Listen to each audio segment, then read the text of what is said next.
मेरे प्रिय कैडेट्स, आप सभी को मेरा नमस्कार। आज दिनांक 10 फरवरी 2021। आज के दिन हम 10वीं कक्षा के अंतर्गत पूरक पाठ्यपुस्तक जिसका शीर्षक है संचयन भाग 2 के अंतर्गत दूसरा अध्याय जिसका शीर्षक है सपनों के से दिन, आज जो है रिवीजन के तौर पर फिर से अध्ययन करेंगे। इसके लेखक गुरुदयाल सिंह थे और उन्होंने अपने बचपन के बारे में, यहाँ पर जो स्कूली दिवस के बारे में, छुट्टियों के बारे में सब कुछ जो है बहुत ही अच्छी तरह से बताया है। किस तरह अध्यापक उनसे जो है पढ़ाने का या गृह कार्य देते थे। पीटी मास्टर के बारे में यहाँ पर वर्णन किया गया है, जो शिष्टाचार सिखा गए, और यहाँ पर हेडमास्टर का भी जो है वर्णन किया गया है, और उनके जो खेल कूद के बारे में यहाँ पर वर्णन जो है सब कुछ यहाँ पर आपको देखने के लिए मिलता है। तो आपने जो है लगातार हमने किस तरह इस वीडियो को देखा, और यहाँ पर जो हेडमास्टर प्रीतम चंद जो हैं मुहत्तल होते हुए भी जो है वो मुहत्तल यानी जो वे निलंबित होते हुए भी जो है किस तरह वह अपने जो सुखी जीवन बिता रहे थे। एक तोते के साथ वह अच्छे से मीठे बोल जो है बोलते हैं। इससे जो लेखक हैं और उनके मित्र हैं वह आश्चर्यचकित हो जाते हैं। तो चलिए, इस पाठ को आपने बखूबी अच्छी तरह से समझ लिया है। इस पाठ के संबंधित आज हम प्रश्नोत्तर पर चर्चा करने वाले हैं। तो पहला प्रश्न है, कोई भी भाषा आपसी व्यवहार में बाधा नहीं बनती, पाठ के किस अंश से यह सिद्ध होता है? कोई भी भाषा आपसी व्यवहार में बाधा नहीं बनती। ठीक है, तो इसका उत्तर है, बच्चे जब मिलकर खेलते हैं तो उनका व्यवहार, उनकी भाषा अलग होते हुए भी एक ही लगती है। भाषा अलग होने से आपसी खेल कूद मेल मिलाप में बाधा नहीं बनती। इस पाठ में भी लेखक ने बचपन की घटना को बताया है कि कोई बच्चा हरियाणा से, कोई राजस्थान से है। जब सब अलग अलग भाषा बोलते हैं, परंतु खेलते समय सबकी भाषा सब समझ लेते हैं। तो देखो, खेलते समय जो है, यदि क्रिकेट लीजिए, यदि बॉलिंग कर रहा है तो उसे अच्छी करने की जो है वह दूसरे भाषा से बताए ना बताए, लेकिन वह यही बताता रहता है कि अच्छे से जो है गेंद फेंको। और जो बल्लेबाज को जो है सलाह देते समय जो है वह कन्नड़ का है, वह राजस्थानी का है, तो वह सलाह देगा कि बैटिंग अच्छी करो। ठीक है, इसी तरह वह बखूबी समझ जाते हैं। उनके व्यवहार में इससे कोई अंतर न आता था। ठीक है, लेखक भी यही बताते हैं, उनके मोहल्ले में अलग अलग होने के बजाय भी वह सब कुछ जो है समझ जाते खेल कूद के समय। अगला प्रश्न है, पीटी साहब की शाबाश फौज के तमगों सी क्यों लगती थी? तमगो यानी मेडल है। ठीक है, स्पष्ट कीजिए। तो इसका उत्तर इस प्रकार है, पीटी साहब प्रीतम चंद अनुशासन प्रिय थे। वे बच्चों को कभी अनुशासन के लिए, कभी पढ़ाई के लिए डांटते रहते थे, परंतु जब बच्चे कोई भी गलती न करते, प्रार्थना के समय सीधी कतार बना कर खड़े रहते, तो पीटी साहब उन्हें शाबाश कहते। ठीक है, तो बच्चे अनुशासन में काम करते तो उनको शाबाशी मिलती। बच्चे शाबाश शब्द सुनकर खुश होते और उन्हें लगता कि जैसे फौज में सिपाही को तमगे दिए जाते हैं, वैसा ही तमगा उन्हें भी मिल गया है। तो इस तरह वह तमगा यानी आपको मेडल, सैन्य मेडल है, तो उससे भी ज़्यादा वह मानते थे शाबाशी। चलिए, तीसरे प्रश्न की ओर बढ़ते हैं। नई श्रेणी में जाने और नई कापियों और पुरानी किताबों से आती विशेष गंध से लेखक का बाल मन क्यों उदास हो उठता था? तो इसका जो उत्तर है, जो नए का यानी जो नोटबुक हैं वह नए होते थे, किताबें जो हैं पुराने होते थे, उनका जो गंध है क्या परिणाम पड़ता है यह देखेंगे। इसका उत्तर इस प्रकार है। आगे की श्रेणी की कठिन होती पढ़ाई तथा नए शिक्षकों द्वारा होने वाली मारपीट के भय से लेखक का बाल मन नई कापियों और पुरानी किताबों की गंध से उदास हो जाता था, मारपीट के वजह से। ठीक है, तो चलिए अगले प्रश्न की ओर बढ़ते हैं। स्काउट परेड करते समय लेखक अपने को महत्वपूर्ण आदमी, फौजी जवान क्यों समझने लगता था? तो देखिए वहाँ पर परेड करना है तो सिर्फ फौज में भी परेड होता है, तो यहाँ पर वह जवान समझता था। तो इसका उत्तर इस प्रकार है। स्काउट परेड में लेखक साफ सुथरी धोबी से धुली ड्रेस पहनता। तो देखो स्काउट गाइड मीन जो है वर्दी जो है या उनके जो ड्रेस हैं वह अच्छे होने चाहिए। पॉलिश बूट तथा जुराब पहनकर लेखक ठक ठक करके चलता था। मास्टर प्रीतम चंद द्वारा परेड के समय राइट टर्न या लेफ्ट टर्न या अबाउट टर्न कहने पर छोटे छोटे बूटों की एड़ियों पर दाएं बाएं या कदम मिलाकर चलता तो वह अपने आप को फौजी से कम नहीं समझता था।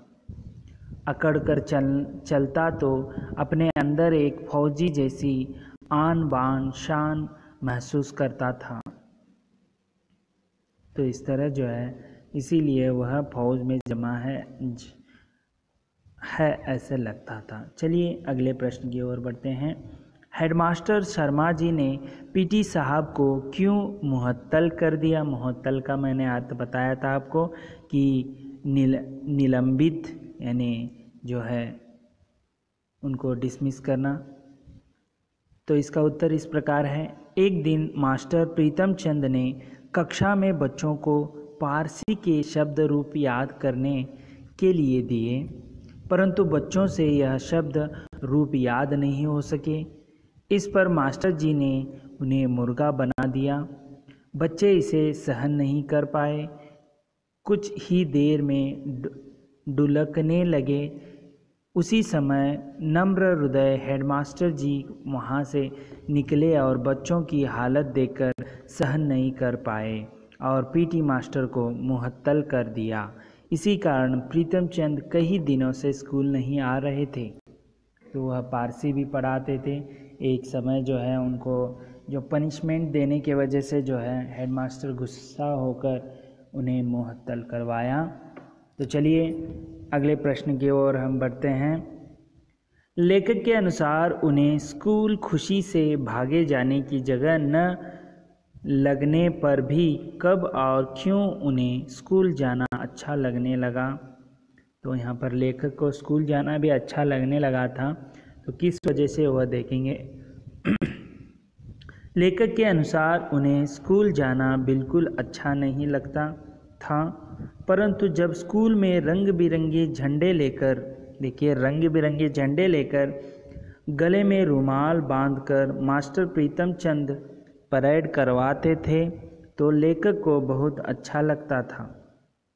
सब बच्चे ठक ठक करके राइट टर्न, लेफ्ट टर्न या अबाउट टर्न करते और मास्टर जी उन्हें शाबाश कहते तो लेखक को पूरी साल में मिले गुड्डो यानी गुड्स, ठीक है, वेरी गुड गुड ऐसे पढ़ते हैं ना आपके नोटबुक में, से भी ज़्यादा अच्छा लगता था। इसी कारण लेखक को स्कूल जाना अच्छा लगने लगा था। तो देखिए जो अनुशासन, एक लड़के हो या कोई भी, वह अनुशासन को बहुत पसंद करते थे। तो लेखक भी उसी में से एक था जो अनुशासन को पसंद कर रहा था। तो इसी वजह से वह स्काउट गाइड में अबाउट टर्न, लेफ्ट टर्न और कदम ताल 1 2 1 2 करना बहुत पसंद था, इसीलिए वह स्कूल को अभी जाने लगा था। चलिए अगले प्रश्न की ओर बढ़ते हैं। लेखक अपने छात्र जीवन में स्कूल से छुट्टियों में मिले काम को पूरा करने के लिए क्या क्या योजनाएं बनाया करता था और उसे पूरा न कर पाने की स्थिति में किसकी भांति बहादुर बनने की कल्पना किया करता था। तो देखिए यहाँ पर किस तरह वो जो है डिले करता था लिखना गृह कार्य को। तो उसका उत्तर इस प्रकार है। लेखक के स्कूल की छुट्टियां होती और उसमें जो काम करने के लिए मिलता उसे पूरा करने के लिए लेखक समय सारणी बनाते, जो टाइम टेबल, कौन सा काम कितना काम एक दिन में पूरा करना है। लेकिन खेल कूद में लेखक का समय बीत जाता और काम न हो पाता। धीरे धीरे समय बीतने लगता तो लेखक ओमा नामक ठिगने और बलिष्ठ लड़के जैसा बहादुर बनना चाहता था, जो उद्दंड था और काम करने के बजाय पीटना सस्ता सौदा समझता था। तो इस तरह जो है कभी कभी लिखने की बात जो है टाल देता, कभी कभी ओमा की तरह वह पीटता है, पीटना ही उसे अच्छा लगने लगा। गृह कार्य के बजाय जो है सर से पीटना वही उसे जो ओमा की तरह वही अच्छा लगने लगा था। तो इस तरह जो है वह जो प्लान जो है बनाता रहता है। पहले तो जो 200 क्वेश्चन के आंसर लिखने थे वह एक दिन में 10 लिखेगा तो 10 दिन में या 20 दिन में ख़त्म होगा, ऐसे सोचा था। तो 3 लिखना सोचा, बाद में जो है मार खाना ही अच्छा लगा, ऐसे वो सोचने लगा था। चलिए अगले प्रश्न की ओर बढ़ते हैं। पाठ में वर्णित घटनाओं के आधार पर पीटी सर की चारित्रिक विशेषताओं पर प्रकाश डालिए। चारित्रिक यानी उनके जो गुण हैं। तो इसका उत्तर इस प्रकार है। पीटी सर शरीर से दुबले पतले, ठिगने कद के थे, उनकी आंखें बुरी और तेज थी। देखिए, वे खाकी वर्दी और लंबे जूते पहनते थे। वे बहुत अनुशासन प्रिय थे। बच्चे उनका कहना नहीं मानते तो वे दंड देते थे। वे कठोर स्वभाव के थे। उनके मन में दया भाव न था। बाल खींचना, ठुडडे मारना, खाल खींचना उनकी आदत थी। उनके साथ वे स्वाभिमानी भी थे। ठीक है, स्वाभिमान होना भी बहुत ज़रूरी है। नौकरी से निकाले जाने पर वे हेडमास्टर जी के सामने गिड़गिड़ाए नहीं बल्कि चुपचाप चले गए। देखिए, स्वाभिमान जो है उनका बहुत ही महत्वपूर्ण होता है। ठीक है, क्योंकि यहाँ पर निकाले जाने पर भी वह गिड़गिड़ाने के बजाय मुझे माफ़ कर दीजिए कहने के बजाय उनका जो राह था वो सही समझकर वहाँ से जो है चुपचाप चले गए। यही उनकी विशेषता है। और वे बहुत ही शिष्टाचार से अनुशासन से रहने वाले थे। दुबले पतले होते हुए भी बच्चों को अनुशासन के लिए मारपीट भी किया करते थे। यह उनके गुण थे। तो चलिए अगला प्रश्न जो है, विद्यार्थियों को अनुशासन में रखने के लिए पाठ में अपनाई गई युक्तियों और वर्तमान में स्वीकृत मान्यताओं के संबंध में अपने विचार स्पष्ट कीजिए। तो इसका उत्तर इस प्रकार है। पाठ में अनुशासन रखने के लिए कठोर दंड, मारपीट जैसी युक्तियां अपनाई गई हैं, परंतु वर्तमान में यह निंदनीय माना गया है। पहले तो जो है बहुत सारा पीटा करते थे, बच्चों को डर रहता था। आजकल जो है यह निंदनीय माना जाता है। आजकल अध्यापकों को प्रशिक्षण दिया जाता है कि वे बच्चे की भावनाओं को समझें, उनके कामों के कारणों को समझें, उन्हें उनकी गलती का एहसास कराएं तथा उनके साथ मित्रता व ममता का व्यवहार रखें। इससे बच्चे स्कूल जाने से डरेंगे नहीं बल्कि खुशी खुशी आएंगे। तो आज का ज़माना जो है अलग है। पहले मारपीट को मान्यता थी, आजकल जो है नहीं है। बच्चे इससे डर जाते हैं। उनका शारीरिक गठन जो है बहुत ही मृदु स्वभाव का होता है। इसीलिए जो है पूरा जो पहले का था मारपीट वह बिल्कुल बंद हो गया है। अब उसे निंदनीय माना जाता है। तो चलिए अगला जो प्रश्न है प्राय अभिभावक बच्चों को खेल कूद में ज़्यादा रुचि लेने पर रोकते हैं और समय बर्बाद न करने की नसीहत देते हैं। बताइए, खेल आपके लिए क्यों ज़रूरी है? आप कौन से ऐसे नियम कायदों को अपनाएंगे जिससे अभिभावकों को आपके इस खेल पर आपत्ति न हो? इसका उत्तर इस प्रकार है। खेल मनोरंजन के साथ साथ स्वास्थ्य के लिए भी लाभप्रद है। इससे शरीर स्वस्थ रहता है, बच्चे अनुशासित रहते हैं तथा प्रेम और सहयोग की भावना बढ़ती है। साथ ही साथ प्रतिस्पर्धा के गुण भी समझ में आते हैं। समूह में खेलने से सामाजिक भावना आती है।